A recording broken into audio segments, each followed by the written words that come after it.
스미스 생도 또 집중력이 떨어지는군. 이런 상태로는 해군 장교가 될 수 없다. 스미스 생도에게 전해진 청천벽력 같은 교관의 통보. 다음 이야기는 어떻게 전개될까요? 정말 궁금합니다. 그 전에 좋아요, 구독 버튼을 꾹 눌러주시면 영상 제작에 큰 힘이 됩니다. 그럼 바로 사연 시작하겠습니다. 다음 주까지 군대 리더십 평가에서 개선이 없으면 사관학교 부적합 심사를 받게 될 겁니다. 맥킨리 교관의 마지막 통보는 마치 폭탄처럼 제 귀에 울렸습니다. 이건 정말 불공평해요. 제가 어떻게 하면 좋을지 모르겠단 말이죠. 그날 저녁 기숙사 침대에 누워 천장을 바라보며 고민에 빠졌습니다. 아버지는 해군 중령이셨고 할아버지도 해군이셨어요. 저희 집안에선 해군이 전통이었습니다. 그런데 저는 지금 그 전통을 깨뜨릴 위기에 처해 있었죠. 다음 날 리더십 수업 시간. 맥킨리 교관은 학기 과제를 내렸습니다. 여러분, 이번 학기 과제는 역사상 위대한 해군 사령관에 대한 심층 분석 리포트입니다. 단순한 전기가 아닌 그들의 리더십 특성과 현대 해군에 주는 교훈을 담아야 합니다. 인물 선정은 자유지만 넬슨 제독이나 니미츠 같은 뻔한 인물보다는 여러분만의 시각이 담긴 선택을 권장합니다. 교관이 제 앞에서 멈춰 섰습니다. 그의 얼굴에는 약간의 조소가 어려 있었죠. 스미스 생도 지금 내가 맡은 분대조차 통솔 못하는데 해군 지휘관이 될 수 있을까? 이번 과제는 내게 마지막 기회가 될 수도 있어. 명심하게. 그 말에 교실 전체가 약간의 웃음소리로 술렁였습니다. 얼굴이 화끈거렸죠. 부끄러움과 분노 그리고 두려움이 뒤섞인 감정으로 주먹을 꽉 쥐었습니다. 어떻게든 보여주겠어. 꼭 해내고 말 거야. 도서관에서 밤을 새워가며 자료를 찾았지만 영감이 떠오르지 않았습니다. 룸메이트 브랜드는 영국의 프랜시스 드레이크를 택했고 친구 마이클은 일본의 도고 헤이아치로를 선택했다고 했습니다. 하지만 그런 뻔한 선택으로는 맥킨리 교관을 감동시킬 수 없을 거예요. 저는 정말 특별한 누군가가 필요했습니다. 그날 밤 좌절감에 휩싸인 채 유튜브를 무심코 스크롤하고 있었죠. 역사상 가장 위대한 해전이라는 키워드로 검색했더니 알고리즘이 이상한 영상을 추천했습니다. 명량해전 13척으로 133척을 물리친 불가능한 승리. 처음에는 그냥 넘기려고 했습니다. 그런데 썸네일에 있는 숫자가 제 눈을 사로잡았죠. 13대 133? 말도 안 되는 비율이었습니다. 호기심에 영상을 클릭했고 그 순간이 제 인생을 바꿔놓게 될 줄은 상상도 못했습니다. 임진왜란 당시 조선의 해군 제독 이순신은 역사상 가장 위대한 해군 지휘관 중 한 명으로 영상이 시작되자마자 저는 완전히 빠져들었습니다. 이순신이라는 이름은 한 번도 들어본 적이 없었죠. 아니, 사실 한국의 역사에 대해서도 거의 아는 게 없었습니다. 하지만 영상이 보여주는 통계와 전술적 분석은 정말 놀라웠어요. 13척으로 133척을 이겼다고? 말도 안 돼. 저는 혼잣말로 중얼거렸습니다. 황당한 느낌이 들었죠. 역사적 과장이거나 신화일 것이라고 생각했어요. 하지만 영상은 계속되었고 서양 역사학자들의 인터뷰와 함께 전투의 지도와 상세한 전술 분석이 나왔습니다. 그날 밤 저는 이순신에 관한 영상을 하나씩 클릭하며 깊은 토끼굴로 빠져들었습니다. 2시간이 지나고 4시간이 지나고 창밖으로 동이 틀 무렵 저는 여전히 모니터 앞에 앉아 있었죠. 눈은 충혈되고 머리는 무거웠지만 마음은 이상하게 가벼웠습니다. 필사즉생 필생즉사. 이 문구가 화면에 나타났을 때 저는 숨이 멎는 듯한 느낌이 들었습니다. 죽기를 각오하면 살고 살고자 하면 죽는다. 영상에서는 이것이 이순신이 명량해전에서 장병들에게 했던 말이라고 설명했죠. 단 13척의 배로 133척의 적함을 맞아 싸울 때 그는 이렇게 말했다는 겁니다. 왜 이걸 지금 알게 된 거지?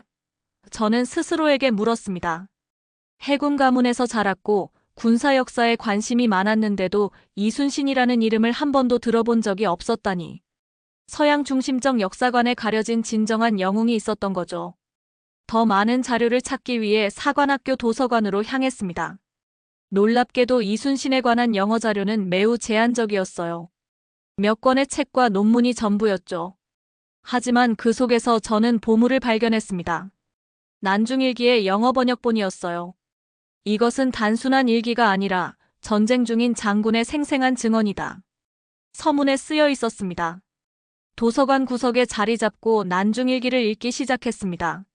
몇 페이지 넘기지 않아 깨달았죠. 이건 단순한 해군 사령관의 이야기가 아니라는 것을. 이순신은 내면의 갈등, 두려움, 그리고 굳건한 결의를 가진 한 인간의 이야기였습니다. 그는 목숨을 걸고 싸웠고 모함을 당해 옥에 갇혔으며 고문을 당했어요. 그럼에도 그는 결코 포기하지 않았습니다. 오늘 비가 내리고 바람이 세차다. 병사들이 추위에 떨고 있으나 그들에게 줄 옷이 없어 마음이 아프다. 이 구절에서 저는 눈물을 참을 수 없었습니다. 적과 싸우는 와중에도 병사들의 상태를 걱정하는 지휘관. 이것이 진정한 리더십이 아닐까요? 그 순간 깨달았습니다. 제가 찾던 인물은 바로 이순신이었어요. 난중일기를 읽으며 밤을 새운 후 아침 훈련 시간에 제 눈은 퀭했습니다. 하지만 마음은 그 어느 때보다 또렷했어요. 맥킨리 교관이 군대 훈련 중 제게 다가왔습니다. 스미스 생도 또 잠을 설쳤군. 무슨 일이지? 평소 같았으면 변명을 늘어놓았겠지만 이번엔 달랐습니다. 이순신의 말이 머릿속에 맴돌았어요. 충은 진심에서 우러나와야 한다. 교관님, 역사상 가장 위대한 해군 지휘관을 발견했습니다. 그분의 이야기에 완전히 빠져서 밤을 새웠습니다. 맥킨리 교관의 눈썹이 살짝 올라갔습니다. 호, 그게 누구지? 이순신이라는 한국의 제독입니다. 16세기 인물인데 13척의 배로 133척의 일본 함대를 물리쳤습니다. 교관의 표정이 의심스러움으로 바뀌었습니다. 그런 인물은 들어본 적이 없는데 확실한가? 네, 교관님. 영국 해군 역사학자 조지 알렉산더도 그를 동양의 넬슨이라고 표현했습니다. 아니, 사실 넬슨이 서양의 이순신이라고 해야 할지도 모릅니다. 그 말에 맥킨리 교관은 웃음을 터뜨렸습니다. 흥미롭군. 자세히 알아보고 싶어졌어. 자네의 리포트가 기대되는군. 스미스 생도. 그날부터 저는 이순신에 관한 모든 자료를 모으기 시작했습니다. 한산도 대첩, 옥포 대첩, 노량해전. 각각의 전투를 분석하고 그의 전술적 천재성을 연구했죠. 하지만 가장 감명 깊었던 것은 그의 인간적인 면모였습니다. 바다를 지키는 것은 배가 아니라 사람이다. 이순신의 말이었습니다. 저는 이 문장을 작은 종이에 적어 제 책상 위에 붙였어요. 매일 아침 이 문장을 보며 하루를 시작했죠. 놀랍게도 제 분대원들을 대하는 태도가 서서히 바뀌기 시작했습니다. 이전에는 그저 명령을 내리고 복종을 요구했었죠. 하지만 이제는 그들의 이야기를 듣기 시작했습니다. 제이크, 내가 요즘 달라졌어. 분대원 카를로스가 어느 날 말했습니다. 전에는 그냥 명령만 하더니 이제는 우리 의견도 물어보네. 사람이 중요하다는 걸 배웠어. 제가 답했습니다. 위대한 지휘관에게서 말이야. 훈련 성적이 서서히 향상되기 시작했습니다. 분대원들의 사기도 높아졌죠. 맥킨리 교관도 이런 변화를 눈치챘는지 어느 날 제게 다가왔습니다. 스미스 생도. 최근 성적이 많이 올랐군. 무슨 비결이라도 있나? 저는 솔직하게 대답했습니다. 교관님, 진짜 리더십이 무엇인지 배우고 있습니다. 이순신 제독은 자신보다 부하들을 먼저 생각했고 위기 속에서도 원칙을 지켰습니다. 저도 그렇게 되고 싶습니다. 맥킨리 교관은 잠시 저를 바라보더니 고개를 끄덕였습니다. 좋아. 그렇다면 특별한 기회를 하나 주지. 다음 달에 사관학교 국제교류 프로그램으로 한국 해군 사관학교를 방문할 생도를 선발 중이다. 자네가 관심 있을 것 같군. 제 심장이 빠르게 뛰기 시작했습니다. 이건 정말 믿을 수 없는 기회였어요. 한국에 가서 이순신의 발자취를 직접 따라갈 수 있다니. 네. 정말 감사합니다, 교관님. 꼭 지원하겠습니다. 그날 밤 저는 리포트를 더욱 열심히 준비했습니다. 내가 이순신을 리포트하겠어. 아니, 나의 리더십 교과서로 삼겠어. 저는 다짐했죠. 더 이상 학점을 위한 과제가 아니었습니다. 이건 제 삶을 바꿀 여정이 되어가고 있었습니다. 제이크 스미스 생도 한국 해군 사관학교 교류 프로그램에 최종 선발되었음을 알려드립니다. 이 메일을 받은 순간 저는 믿을 수 없는 흥분에 휩싸였습니다. 꿈만 같았죠. 제가 정말 한국에 가게 된다니. 이순신의 나라, 그가 싸웠던 바다를 직접 볼 수 있다니. 출발 전날 밤 맥킬리 교관이 저를 사무실로 불렀습니다. 스미스 생도, 자네가 이번 프로그램에 선발된 이유를 알고 있나? 제 성적이 향상되었고 리더십에 진전이 있어서라고 생각합니다. 맥킬리 교관은 고개를 저었습니다. 그것도 있지만 진정한 이유는 따로 있네. 자네가 찾아낸 인물, 이순신 제독 말이야. 우리 해군도 그분의 리더십에서 배울 점이 많다고 생각했어. 자네가 가서 많이 배워오길 바라네. 가슴이 뭉클해졌습니다. 교관님도 이순신의 위대함을 인정하신 거죠. 감사합니다, 교관님. 최선을 다해 배워오겠습니다. 14시간의 비행 끝에 인천공항에 도착했습니다. 한국 해군 사관학교 측에서 파견한 장교가 저를 맞이했죠. 안녕하세요, 스미스 생도님. 저는 이중희입니다. 이번 교류 프로그램 담당자예요. 한국 해군 사관학교는 경상남도 진해에 있었습니다. 그곳에서 일주일간 한국 생도들과 함께 훈련하며 문화를 교류하는 일정이었죠. 하지만 제게 가장 중요한 건 따로 있었습니다. 이중희님, 혹시 이순신 제독 관련 유적지를 방문할 기회가 있을까요? 이중희는 놀란 표정을 지었습니다.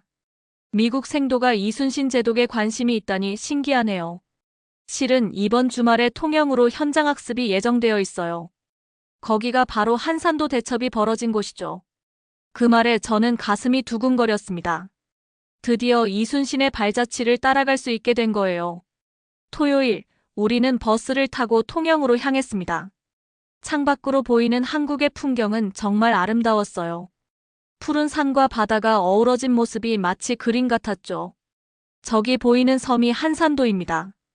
이중희가 가리키는 방향을 바라보았습니다. 잔잔한 바다 위에 떠있는 작은 섬. 그곳에서 역사적인 대승이 있었다니 믿기 어려웠어요. 우리는 먼저 제승당을 방문했습니다. 이곳은 이순신이 전쟁 중 지휘소로 사용했던 곳이라고 했죠. 오래된 목조 건물은 소박했지만 그 안에 서자 묘한 기운이 느껴졌습니다. 이 방에서 이순신 제독이 전략을 구상하고 난중일기를 썼습니다. 가이드의 설명에 저는 숙연해졌습니다. 다음으로 우리는 거북선 모형이 전시된 박물관으로 향했습니다. 실물 크기로 재현된 거북선을 보며 저는 경이로움을 금치 못했습니다. 첨단 무기가 없던 시대에 이런 혁신적인 전투함을 설계하다니. 이것이 세계 최초의 철갑선이라고 볼 수 있습니다. 철로 된 뾰족한 등은 적군이 배에 올라타는 것을 막았죠. 해설을 들으며 저는 그 시대의 기술력으로 이런 배를 만든 창의성에 감탄했습니다. 현대의 해군 함정 설계 개념과도 통하는 점이 있었죠. 하루 일정을 마치고 저는 혼자 바닷가로 나왔습니다. 노을이 지는 바다를 바라보며 깊은 생각에 잠겼죠. 이 바다에서 그분은 싸웠던 거구나. 물살이 바위에 부딪히는 소리를 들으며 마치 지금이라도 저 멀리서 거북선이 나타날 것 같은 착각이 들었습니다. 그 순간 저는 결심했습니다. 나도 싸워야겠다. 내 안의 한계와 두려움에 맞서. 한국 해군 사관학교에서의 일정 중 가장 기대했던 행사가 있었습니다. 바로 국제해상훈련 경연대회였죠. 미국, 한국, 일본, 호주 사관 생도들이 혼합된 팀을 이루어 다양한 해상 임무를 수행하는 대회입니다. 정말 놀랍게도 저는 A팀의 분대장으로 지명되었습니다. 처음 멤버 명단을 받았을 때 당혹스러웠어요. 저는 외국인인데 왜 분대장을? 더구나 팀원들은 서로 다른 나라에서 온 생도들이라 언어와 문화적 장벽이 있었습니다. 스미스 생도, 자네를 분대장으로 선택한 이유는 간단해. 경연대회 감독관이신 박대령님이 말씀하셨습니다. 자네의 추천서에 이순신의 리더십을 연구한 생도라고 되어 있더군. 그럼 이번이 그 리더십을 실천할 기회 아닌가? 첫 팀 미팅은 너무나도 힘들었습니다. 일본 생도 타나카는 제 지시를 듣지 않으려 했고 호주 생도 브라이언은 모든 것을 농담으로 받아쳤죠.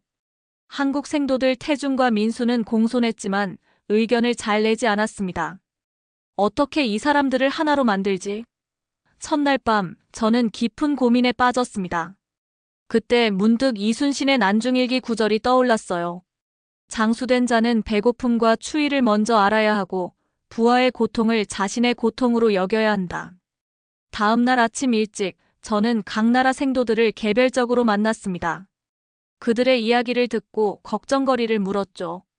놀랍게도 모두 비슷한 불안감을 가지고 있었습니다. 낯선 환경, 언어 장벽, 실수할까봐 두려워하고 있었죠. 우리 모두 같은 배를 타고 있어. 제가 두 번째 미팅에서 말했습니다. 각자의 강점이 있고 약점도 있어. 하지만 함께라면 이길 수 있어. 모두의 의견을 듣고 싶어. 놀랍게도 분위기가 바뀌기 시작했습니다. 태준이 먼저 입을 열었죠. 저는 한국 해역에 대해 잘 알아요. 조류의 흐름과 바람 패턴을 활용하는 방법을 제안할 수 있습니다. 곧이어 타나카도 말했습니다. 저는 해상 항법에 자신 있어요. 제가 길잡이 역할을 할 수 있습니다. 브라이언도 흥미로운 제안을 했죠. 제 생각에는 전통적인 V자 대형보다 우리만의 독특한 전술이 필요합니다. 이순신의 하객진 전술처럼요. 저는 놀라서 브라이언을 바라보았습니다. 너도 이순신에 대해 알아? 당연하지. 호주 해양 전략 수업에서 다뤘어. 그의 하객진 전술은 천재적이잖아. 그 순간 번뜩였습니다. 우리의 전략이 보였죠. 하객진. 그래, 바로 그거야. 제가 흥분해서 말했습니다. 우리는 변형된 하객진을 사용할 거야. 하지만 배의 배치가 아니라 우리 팀원들의 역할 배치에. 우리는 각자의 강점을 살린 포지션을 배정했습니다. 태준과 민수는 지역 지식을 활용해 선두에, 타나카는 중앙에서 항법을 담당하고 브라이언은 후미에서 상황을 총괄 관리하는 역할을 맡았죠. 저는 이 모든 것을 조율하며 필요할 때 각 포지션을 지원하기로 했습니다. 훈련 날 우리의 변형된 하객진 전술은 완벽하게 작동했습니다. 다른 팀들이 전통적인 방식으로 과제를 수행하는 동안 우리 팀은 유연하게 대응하며 놀라운 효율성을 보여주었죠. 특히 위기 상황에서 빛을 발했습니다. 경연 중반 갑작스러운 폭풍우가 몰아쳤을 때였습니다. 브라이언의 구명조끼가 물에 빠졌고 그가 주저없이 뛰어들었죠. 순간 거센 조류에 휩쓸렸습니다. 브라이언. 저는 망설임 없이 물에 뛰어들었습니다. 차가운 물살이 온몸을 휘감았지만 이순신의 말이 제 귓가에 울렸습니다. 죽기를 각오하면 살 것이요, 살고자 하면 죽을 것이다. 몇 번의 강한 수영 동작으로 브라이언에게 다가갔습니다. 그는 이미 체력이 소진되어 가라앉기 시작하고 있었죠. 제 손이 그의 구명조끼를 움켜쥐었고 마지막 힘을 다해 그를 끌어당겼습니다. 제이크, 미안해. 브라이언이 숨을 헐떡이며 말했습니다. 말하지 마. 함께 돌아갈 거야. 저는 확신에 찬 목소리로 대답했지만 사실 상황은 위태로웠습니다. 조류는 점점 더 거세졌고 우리는 훈련선에서 멀어지고 있었어요. 그때 타나카의 목소리가 들렸습니다. 제이크, 로프를 던질게. 타나카와 태준, 민수가 완벽한 팀워크로 구조작전을 펼쳤습니다. 태준은 조류 방향을 정확히 계산해 타나카에게 지시했고 타나카는 정확하게 로프를 던졌습니다. 민수는 선체를 안정시키며 우리를 끌어올릴 준비를 했죠. 우리 모두가 무사히 배로 돌아왔을 때 감독관 박대령님의 눈에는 놀라움이 가득했습니다. 30년 군 생활 중 이런 완벽한 구조작전은 처음 봅니다. 스미스 생도 자네는 진정한 리더의 자질을 보여주었네. 저는 고개를 저었습니다. 아닙니다, 대령님. 이건 모두의 공입니다. 우리는 하나의 팀으로 움직였을 뿐이에요. 그날 저녁, 교류 프로그램 마지막 밤이었습니다. 팀원들과 함께 해변에 모닥불을 피우고 앉았죠. 별이 빛나는 하늘 아래 우리는 각자의 나라 이야기와 꿈을 나누었습니다. 제이크, 솔직히 처음엔 내가 미국인인데 뭘 안다고 지시하나 싶었어. 타나카가 웃으며 말했습니다. 하지만 내가 진짜 리더라는 걸 알게 됐어. 지도자는 말이 아니라 몸으로 앞장서는 거였구나. 그 말에 가슴이 뭉클했습니다. 이것이 바로 이순신이 보여준 리더십이었죠. 위기의 순간에 가장 먼저 앞장서는 것. 말이 아닌 행동으로 보여주는 것. 고마워, 모두들. 나는 여기서 진정한 리더십을 배웠어. 그리고 더 중요한 건 친구들을 얻었다는 거야. 우리는 서로의 손을 맞잡았습니다. 서로 다른 국적, 다른 언어, 다른 문화를 가졌지만 이순신의 정신 아래 하나가 되었던 순간이었습니다. 여러분, 오늘은 역사상 가장 위대한 해군 지휘관 발표대회 결승전입니다. 아나폴리스 해군사관학교 대강당은 긴장감으로 가득했습니다. 결승에 오른 3명의 생도들이 무대 뒤에서 마지막 준비를 하고 있었죠. 저를 포함해서요. 긴장되나, 제이크? 브랜든이 물었습니다. 그는 프랜시스 드레이크에 관한 발표로 결승에 올랐죠. 사실 전혀. 제가 답했습니다.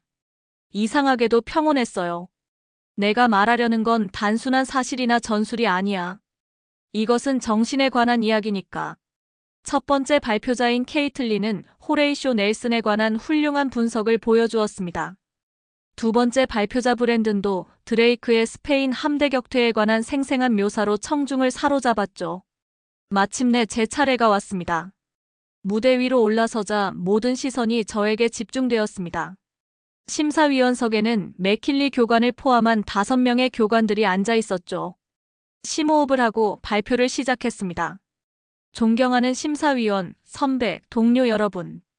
오늘 저는 여러분께 알려지지 않은 영웅의 이야기를 들려드리려 합니다. 그의 이름은 이순신, 16세기 조선의 해군 제독입니다. 처음에 청중들의 표정은 의아함으로 가득했습니다. 생소한 이름이었으니까요. 하지만 제가 계속해서 이야기를 풀어가자 그들의 눈빛이 변하기 시작했습니다. 이순신 제독은 단 13척의 배로 133척의 적함을 물리쳤습니다. 세계 해전사에서 가장 극적인 승리 중 하나죠. 하지만 오늘 저는 단순한 전투 이야기가 아닌 그의 리더십에 관해 말씀드리려 합니다. 저는 난중일기에서 발췌한 구절들을 보여주었습니다. 병사들을 걱정하는 그의 마음, 역경 속에서도 포기하지 않는 그의 의지, 그리고 나라를 위해 목숨을 바치는 그의 충성심. 이순신 제독이 남긴 가장 위대한 유산은 그의 전술이 아닙니다. 그것은 바로 진정한 리더는 어떤 사람인가에 대한 완벽한 답변입니다. 발표를 마치며 제가 한국에서 경험했던 이야기를 나누었습니다. 국제 해상 훈련에서 팀을 이끌었던 경험, 그리고 위기 상황에서 이순신의 가르침이 어떻게 저를 인도했는지. 이순신 제독은 이렇게 말했습니다. 죽기를 각오하면 살 것이요, 살고자 하면 죽을 것이다. 저는 이 말의 진정한 의미를 바다에서 친구를 구하며 깨달았습니다. 이것은 단순한 용기가 아닙니다. 이것은 책임감입니다. 자신보다 더 큰 무언가, 공동체를 위해 자신을 헌신하는 정신이죠. 마지막 슬라이드에는 한산도의 일몰 사진을 배경으로 이순신의 말이 적혀 있었습니다. 진정한 리더는 위기의 순간에 공동체를 먼저 생각하는 사람입니다. 발표를 마쳤을 때 순간적인 침묵이 감돌았습니다. 그리고 맥킨리 교관이 자리에서 일어나 박수를 치기 시작했죠. 이어서 모든 청중이 기립박수를 보냈습니다. 심사 결과 저는 만장일치로 우승을 차지했습니다. 심사위원들의 코멘트는 잊을 수 없었습니다. 스미스 생도 당신은 단지 전술이 아닌 정신을 이야기했어요. 이것이 오늘 발표의 차별점이었습니다. 수상 소감을 말하며 저는 눈물을 참을 수 없었습니다. 이 상은 저 혼자의 것이 아닙니다. 이것은 400년 전 한국의 바다에서 싸웠던 이순신 제독과 그의 병사들, 그리고 저에게 이 이야기를 나눌 기회를 준 모든 분들의 것입니다. 제 이야기를 들어주셔서 감사합니다. 이순신 제독께 경의를 표하며 그의 정신이 앞으로도 많은 이들에게 영감을 주길 바랍니다. 필사즉생 필생즉사 죽기를 각오하면 살 것이요, 살고자 하면 죽을 것이다. 다시 한번 기립박수가 대강당을 뒤덮었습니다. 어떻게 들으셨나요? 여러분의 생각을 댓글에 남겨주세요. 그리고 미국을 감동시킨 이순신 장군의 사연을 주변 사람들과 공유하고 함께 이야기 나눠보세요. 마지막으로 구독과 좋아요 부탁드립니다. 영상 제작에 큰 힘이 됩니다. 지금까지 해외 감동 사연을 여러분께 진심으로 전하는 감동 천사였습니다.